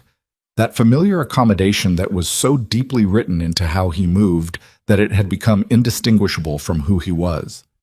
He stood in front of Croft with his hands in his jacket pockets, and the expression of a man who has done a private accounting and arrived at a number he's prepared to live with. "The arrangement we discussed," Eli said. "I'm not honoring it." Croft looked at him steadily. "Mr. Mercer, the medical device company you mentioned, I looked them up last night after I drove down from Memphis. They don't have an active pediatric trial program. They haven't had one in 2 years." Eli's voice was level and without drama, the voice of a man delivering facts he has already processed. "You lied to me about my nephew." The lawyer opened his mouth. Croft raised one hand slightly, and the lawyer closed it. "I offered you a connection," Croft said. "The specifics of the program were, you used a 10-year-old boy," Eli said, "to get to my brother. Through me." He let that sit for exactly the right amount of time. "I want you to hear yourself say that that's what you did." Croft did not say it. He looked at Eli with the expression of a man whose instrument has stopped working and who is recalibrating in real time. Jax came to stand beside his brother. Not in front of him, beside. "Clara Voss filed the permit discrepancy documentation with the county attorney at 6:30 this morning," Jax said. "The Hayward Street conversion. The property you rezoned for storage but permitted as light industrial with a residential component that doesn't appear in the public record. She's been thorough." A pause. "She usually is." Croft's lawyer leaned in and said something quiet. Croft did not visibly react to it, but the quality of his stillness changed, became more deliberate, more managed. the stillness of a man holding something carefully rather than a man who is simply still. The structural complaint on the Finch property, Jax continued. We need it withdrawn, today. Clara will confirm receipt. He looked at the city attorney vehicles. I assume whoever came with those is aware that the complaint has procedural issues that will become significantly more visible if this goes to a formal hearing. One of the men from the city attorney's office got out of his vehicle. He was young, mid-30s, with the look of someone who had taken this assignment because it seemed straightforward and was now revising that assessment. He walked to the edge of the conversation without fully entering it. The complaint can be reviewed, the young man said carefully. If new information has come to light regarding the original filing, it has, Jack said. Then the appropriate channel would be, Clara Voss will handle the appropriate channel. She's been doing it since 6:30. Jax looked at the young man with the directness he reserved for people who were not the primary problem, but were adjacent to it and needed to understand their position clearly. You're not in trouble. You came out here because someone asked you to and you didn't have all the information. That's not on you. A beat. But what happens next is... The young man looked at his partner in the second vehicle. Something passed between them. The rapid, wordless communication of two people arriving at the same conclusion separately. He took out his phone, turned away, made a call. Croft watched this happen. His expression had completed its journey from strategic to something more honest. Not quite defeat, because men like Croft didn't permit themselves the exposure of defeat, but something adjacent. The expression of a man who has run a calculation and found that the answer is not the one he built his morning around. The corridor, he said. He was looking at Jax, and his voice had dropped the warmth it had arrived with and was now the actual voice underneath, which was flat and precise and completely without performance. Route 9, the service road.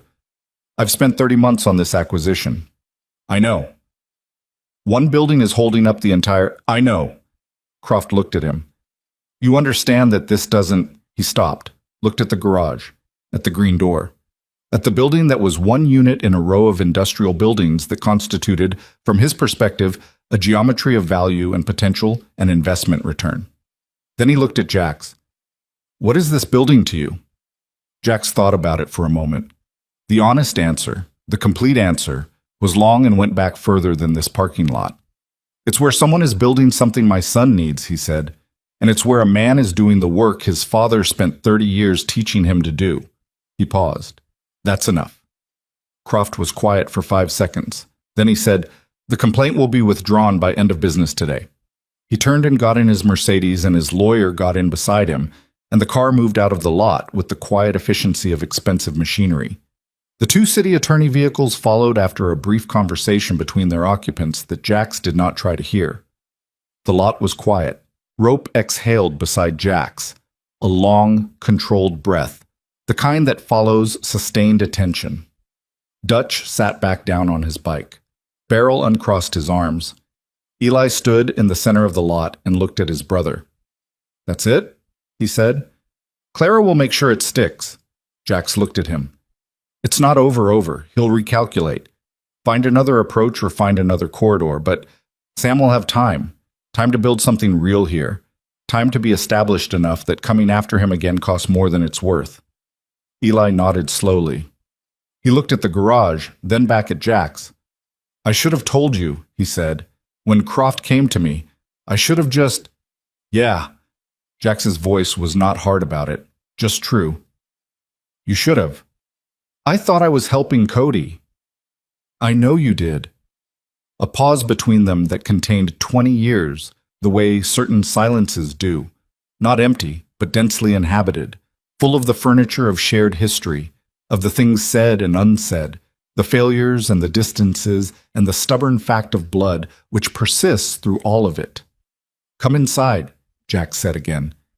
Sam needs to eat something, and I need coffee, and there are things I want to show you.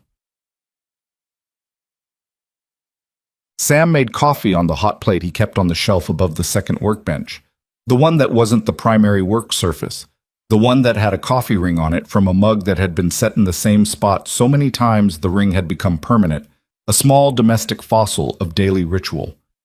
He made it strong and black and poured it into whatever cups were available, which were 3, mismatched, One of them a promotional mug from an auto parts supplier that had gone out of business in 2011.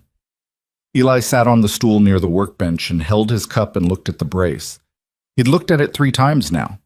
When Jax first showed him, when he came back in, and now again with the coffee in his hands and the morning fully arrived outside and the immediate crisis resolved enough that looking was possible without the weight of the crisis pressing on every observation. "When did you know how to do this?" Eli asked Sam. Sam was at the primary workbench, adding the surface treatment, a final coating on the titanium that would prevent skin abrasion at the contact points, applied with the careful brushstrokes of someone who had done this enough times that the care was automatic. "My father showed me the principles. Custom biomechanical work. He'd done a few pieces over the years, when someone came to him who couldn't get what they needed through standard channels. He kept his eyes on the work. I forgot for a while. Spent about 5 years just doing motorcycle restorations and forgetting. Then Grizz's cousin came in with his kid's hand brace and I—" A pause in the brushwork, very brief. "I remembered." "Remembered what?" Sam set down the brush and looked at Eli with the careful directness of a man who has decided that honesty is a more efficient mode than its alternatives. "Remembered that the thing I'm actually good at is figuring out how something is supposed to move and then building the support around the movement, not the other way around." He picked the brush back up. "The other way around is how your nephew got the brace he has. Someone built the support first and then hoped the movement would accommodate itself." Eli was quiet for a moment. He set down the coffee and picked up the finished device. Gently, the way he'd handled it before, with that bodily understanding that lived below language. "I had 3 of these," he said. "Over the years. Different versions." He turned it in his hands. "None of them felt like this. None of them were built for your specific geometry. The doctors always said, 'I know what they said.'" Sam's voice wasn't unkind. "They said the standard solution was adequate. That adequate was the goal." He looked at the device in Eli's hands. "Adequate isn't the goal. Adequate is what you settle for when the goal seems too hard." Jax was leaning against the wall near the door with his coffee, and he was watching his brother hold a device built for his son, and he was feeling something that was not quite any single emotion, but a combination of several that didn't have a collective name. Something that included grief for the version of Eli that never got this, and gratitude that Cody would, and the particular exhaustion that follows the end of something that has required everything, and underneath all of it, very quiet, the first faint signal of something that might eventually become rest. "I want to ask you something," Eli said to Sam. He set the device down carefully. "And you can say no." Sam waited. "If I sent you measurements, my measurements, specific ones, I know how to take them now. I've had enough of these things fitted that I know exactly what data matters." He looked at Sam steadily. "Would you build one for me?" Sam held his gaze. Something moved through his expression. Not surprise, but the recognition of something being offered that he hadn't expected to be offered. "Yes," he said. The same word he'd said to Jax 4 days ago about Cody's brace. No hesitation, no qualification. Eli nodded once and picked up his coffee again. They brought Cody in at noon. Jax had called Ellen, Cody's mother, his ex-wife of 4 years, with whom he had built the careful architecture of cooperative parenthood that follows the kind of marriage that ends not in catastrophe, but in the quieter acknowledgement that 2 people have become different people, and the distance between them has grown past what either of them has the energy to bridge, and had told her simply that Sam had finished the brace and that he wanted to bring Cody in for the fitting, and Ellen had said today? And Jax had said if that's okay, and there had been a pause in which Ellen conducted the private assessment she always conducted when Jax said things that required trust, and then she had said, "I'll have him ready at 11:30. He picked up Cody alone. The boy got in the truck. They took the truck, not the bike, because the brace was in a padded case that Sam had found in the back of a storage cabinet and which fitted exactly, which seemed like the kind of coincidence that is actually just the universe being occasionally precise, and sat in the passenger seat with his backpack on his lap and looked out the window at the November streets and said, "Where are we going?" "Mechanic, I know. He made something for you." Cody looked at him, the skeptical intelligence, the refined sense for when hope is warranted. "Made what?" "A new brace." A pause. Like, replace the old one. Not like the old one, different from the old one. Jax looked at the road. Better. Cody looked out the window again. He didn't say anything for 2 blocks. Then, Uncle Eli texted me this morning, said he was in town. He is. Is he at the mechanic's place? Yeah. Another pause. Longer. The truck moved through the late morning streets with the unremarkable confidence of a vehicle that has made many trips and expects to make many more.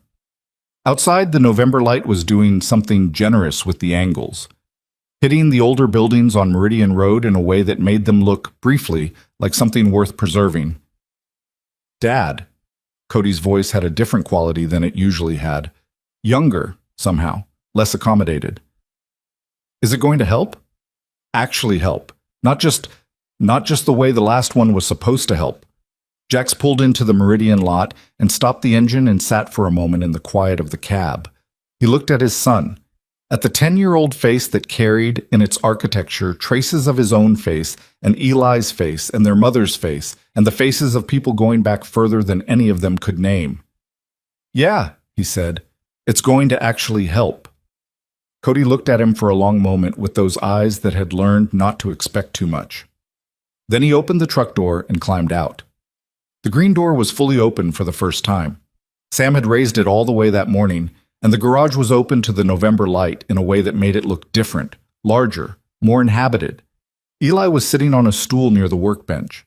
Rope was there, and Dutch, and Beryl, who had not needed to be there but was there anyway in the way that Beryl was often present at things without explanation, simply because his presence was part of how the serpent's hand understood itself. Cody stopped at the entrance and looked at all of them. At the garage, at the tools on the pegboards and the drawings on the corkboard, and the motorcycle frame on the lift, and the light coming through the windows, and his Uncle Eli sitting on a stool with a coffee mug. Hey, kid, Eli said. Hey. Cody looked around. This is cool. Sam came forward with the padded case and set it on the cleared workbench and opened it, and the brace sat in the light like something that had been waiting patiently to be put to its purpose. Cody looked at it. He looked at it for a long time without speaking, the way children look at things they are processing at a level deeper than words. Can I touch it? He asked. It's yours, Sam said. The fitting took 40 minutes. Sam worked with the precision and patience of someone who understood that this was not a procedure, but a conversation between the device and the specific body it had been made for, a conversation that required listening on both sides. He adjusted the thigh cuff by 2 millimeters. He tested the ankle articulation through 3 full cycles of the movement pattern. He checked every contact point for pressure distribution. He asked Cody, repeatedly, how does that feel?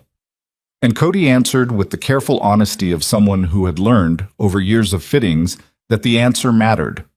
Then Sam said, try standing. Cody stood.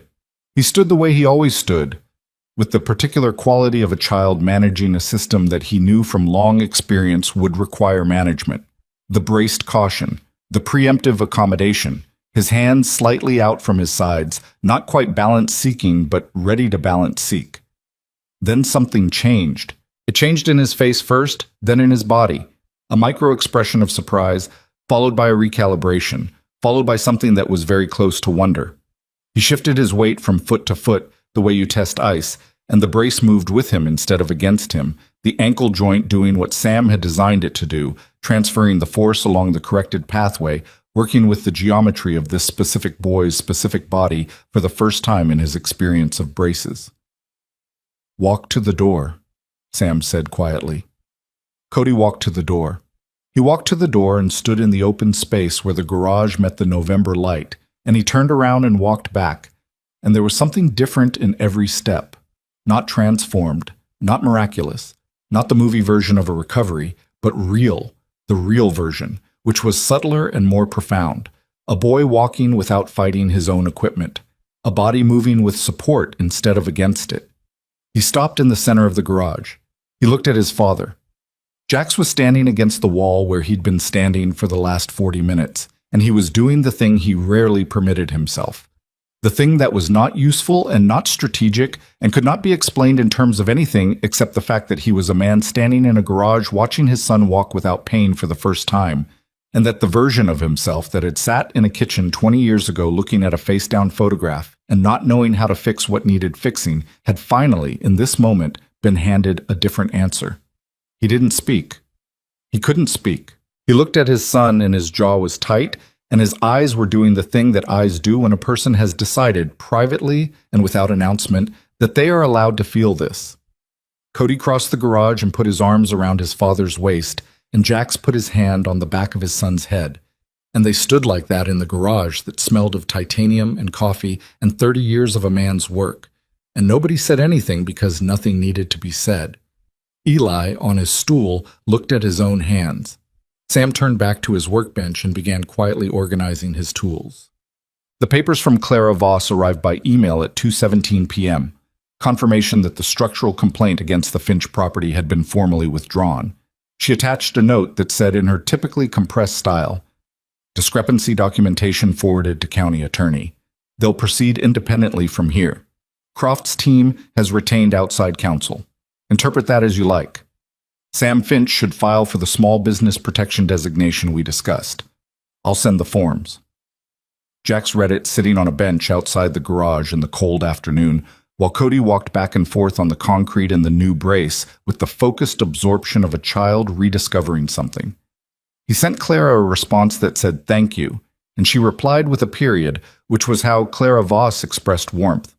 He put the phone in his pocket and looked at the lot, at the bikes parked in a row, at the building with the green doors standing in the pale November light, at his son walking, at his brother talking quietly with Sam in the garage doorway, at Rope and Dutch and Beryl standing with coffee cups near the entrance with the easy silence of men who have been through something and are taking a moment to let the something settle. Beryl came and sat on the bench beside him. They sat for a moment without talking. This was comfortable. Beryl was one of the few people in Jax's life with whom silence was a form of conversation rather than its absence. "You were right," Beryl said finally. Jax looked at him. "About this being different from last time." Beryl looked at Cody, walking. "This was the right thing. The way you brought it to the table. That was right too. Even if the timing was—" He moved his hand slightly. "You held the personal piece and the Brotherhood piece at the same time. That's not easy." "I didn't always do it cleanly." "Nobody does it cleanly." Beryl drank his coffee. "Clean is for people who've never tried anything worth doing." They sat in the cold. "Grizz," Jax said. "Yeah." He manipulated the entry point. Jax said it without heat, just as a fact requiring acknowledgement. "He should have told me about Croft when he mentioned Sam. He put me in a situation without full information." "He did." Beryl nodded slowly. "And his reasons were good." Jax looked at his hands. "Doesn't mean the method was right." "You going to bring it to the table?" "Already called him. He's coming Saturday." A pause. "He knows it's a table conversation. He's not arguing it." Beryl nodded. "Good." He looked at the row of bikes. "You know what this place needs."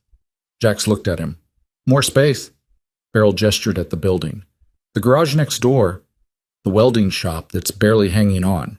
Dutch said they might be ready to sell before Christmas. If Sam is going to build what he's capable of building, he needs more square footage." He said it the way he said most things, as a fact delivered from close observation, without sentimentality or sales pitch. Just something to consider. Jax looked at the building next door, at the possibilities of adjacency. "I'll mention it to him," he said. "Come out." They stayed until the light began to go. The November afternoon did what November afternoons do. Shortened without ceremony, the sky moving from pale to gray to the particular purple dark that precedes cold nights in industrial districts. The security lamp above the old plant entrance clicking on at 4:47 with the indifferent punctuality of things that run on timers. Sam locked up the primary workbench and covered the brace's components with a clean cloth. The fitting had been a beginning, and the final calibration adjustments would happen over the next week, as Cody's body reported back what worked and what needed tuning. This was the nature of the work, Sam had explained to Cody, who had listened with the focused seriousness of someone receiving information they intended to use. A device built for a specific body had to learn that body over time, had to be in conversation with it, and the builder needed to be available for that conversation. "You can bring him back any time," Sam had said. "I mean that.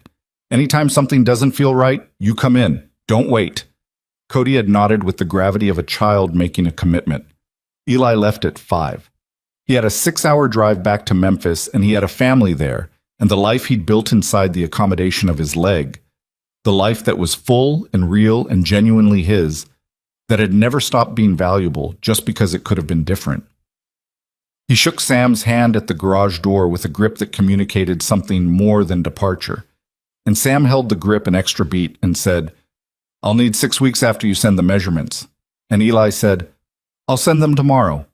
And that was the whole of it, clean and sufficient. He hugged Cody, who submitted to the hug with the practiced tolerance of a boy of 10 who knows that hugs from uncles are a non-negotiable feature of the universe. Then he stood in front of Jax. They looked at each other for a moment. The parking lot was quiet. The sky was doing its November thing.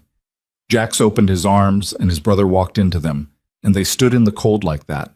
2 men carrying 40 years between them, and Jax felt the familiar architecture of his brother's frame, thinner than it should be, the particular posture of a man who has carried an asymmetry for so long it has become part of his structure.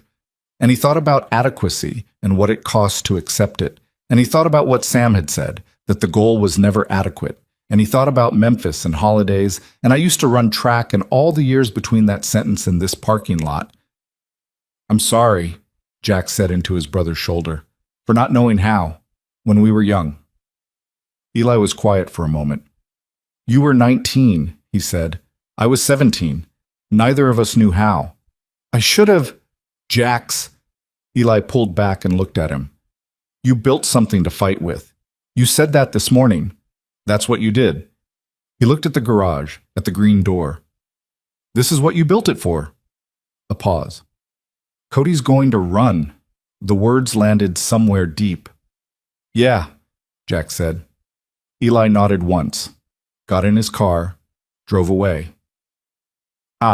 Rope and Dutch and Barrel left together just after 5:30, the bikes pulling out of the Meridian lot in the particular sequence of men who have been doing things together long enough that the sequence is natural and unannounced.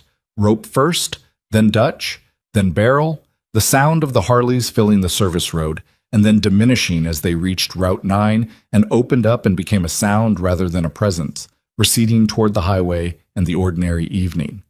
Keller left last. He paused at the lot entrance and looked back at Jax, who was standing at the green door. A moment passed between them, not quite a conversation, but a renegotiation, the kind that happens after 2 people have been through something together and the through of it has changed what they understand about each other. Keller nodded once. Jax nodded back. The bike turned onto the service road and was gone. Sam came out of the garage and stood beside Jax. He looked at the empty lot, at the security lamp's yellow cone. "It's going to be all right," Sam said. Not performing certainty, just stating it as the current best available assessment. "Yeah," Jax said. "It is." "Croft isn't done," Sam said. "You know that." "He's done with this approach." Jax looked at the building. "Clara will keep the pressure on the permit discrepancy. If he comes back, it'll be slower, more careful. We'll have more time to see it coming. And if you're not here, next time something comes?" Jax looked at him. "Then you call Rope, or Dutch, or Barrel. They're not here because I brought them. They're here because they decided to be." He paused. That decision doesn't expire. Sam absorbed this. He looked at the building his father had run for 30 years. At the tools visible through the open door, arranged on their pegboards with the care of someone who understood that the arrangement of tools was a form of respect for the work. At the drawings on the corkboard, which had grown and changed over 4 days into something that looked like the beginning of a real body of work, not just a project, but a practice. "Barrel mentioned the building next door," Jack said. Sam looked at it. The shuttered welding shop, the rusted pull-down door. "He thinks you need more space." Sam was quiet for a moment. "My father always wanted to expand," he said. He used to stand out here and look at that building and talk about what he could do with another 3,000 square feet. A pause. He never got around to it. You could. Sam looked at the shuttered building for a long time. Then he looked at Jax with the expression that Jax had come to recognize over the last 4 days. The expression of a man whose defenses against hope were incrementally losing their structural integrity. One thing at a time, Sam said. Fair enough. They stood in the cold in the quiet lot. You coming back tomorrow? Sam asked. With Cody? Day after. He's got school tomorrow. Jax looked at his son, who was in the garage sitting on a stool drawing something in the sketchbook Sam had put in front of him an hour ago. The boy had simply started drawing, unprompted, and Sam had watched him for a while and then quietly put better pencils beside the book, and no one had made anything of it.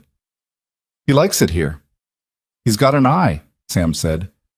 He was looking at the frame on the lift earlier with this expression, like he was already thinking about how it fit together. Jax looked at his son in the garage, at the boy bent over the sketchbook with the total absorption of a child who has found something that holds him. His grandfather was a builder, Jax said.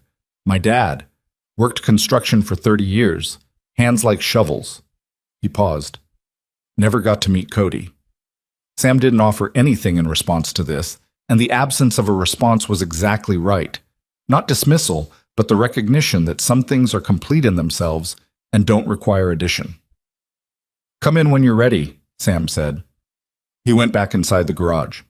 Jack stood in the Meridian lot in the cold dark with the security lamp throwing its yellow light across the cracked asphalt and the row of industrial buildings standing in their weathered dignity against the November sky, and he stood there for a while just breathing, in and out, the cold air filling and leaving, the simple mechanical fact of being alive and present in a place where something had been kept from being lost. He thought about Beryl's phrase, "Clean is for people who've never tried anything worth doing."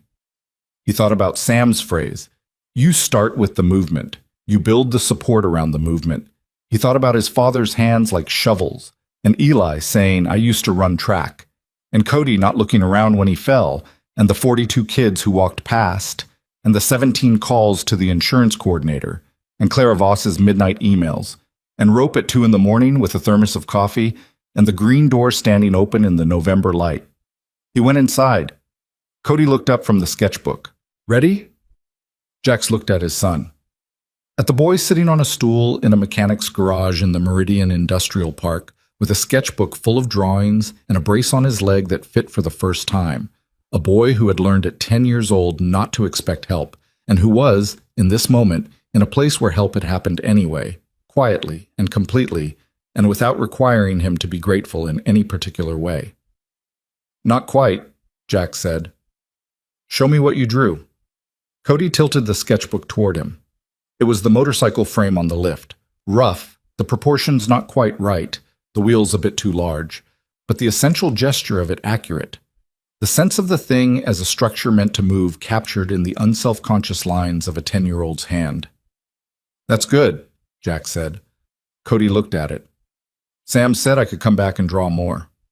We'll come back. He said he'd show me how the frame fits together, the geometry. Cody said the word carefully, the way children say words they've recently acquired in our testing. The geometry of it. Yeah? He said everything has a geometry. You just have to learn how to see it. Jax looked at Sam, who was at the workbench with his back to them, cleaning tools with the quiet attention of someone ending a day properly. He looked at the drawings on the corkboard, the accumulation of 4 days and 30 years, and a father's belief that broken things can still become beautiful. He's right, Jack said. Come on. They walked out under the green door together, Jax and his son, in the cold November evening, in a parking lot in the Meridian Industrial Park, in a world that was not fixed and not perfect and not clean, but was, in this one corner of it, a little more worth being in than it had been 4 days ago. The Harley started on the first try. The sound of it moved through the industrial district and out onto Route 9 and dispersed into the larger sound of the evening, traffic and wind, and the 10,000 ordinary sounds of a city doing what cities do, going on. Inside the garage, Sam Finch turned off the workbench light. He stood in the dark for a moment, in his father's garage, with his father's tools on the walls and his father's belief built into the foundation of everything around him, and then he turned on the small lamp above the corkboard. Just that one, just enough light to see the drawings. And he sat down and picked up a pencil. He had measurements to prepare for. He had work to do. The green door stayed open a few inches. The cold came in freely, the way cold does in old industrial buildings that were built for function rather than comfort, and the lamp threw its small circle of light across the drawings. And outside on the service road off Route 9, the night settled in fully, and the security lamp above the old plant clicked on, and the world went about its business. Some things that are supposed to be destroyed aren't. Some buildings stand. Some boys learn to run. And sometimes the people who look the most dangerous from the outside are the ones who show up when nobody else does. Not because they have to, not because it's clean or simple or without cost, but because somewhere inside the weathered and complicated architecture of who they are, the knowledge lives. That protection is not a transaction. It's a decision you make every morning when you get on the bike. And then you ride.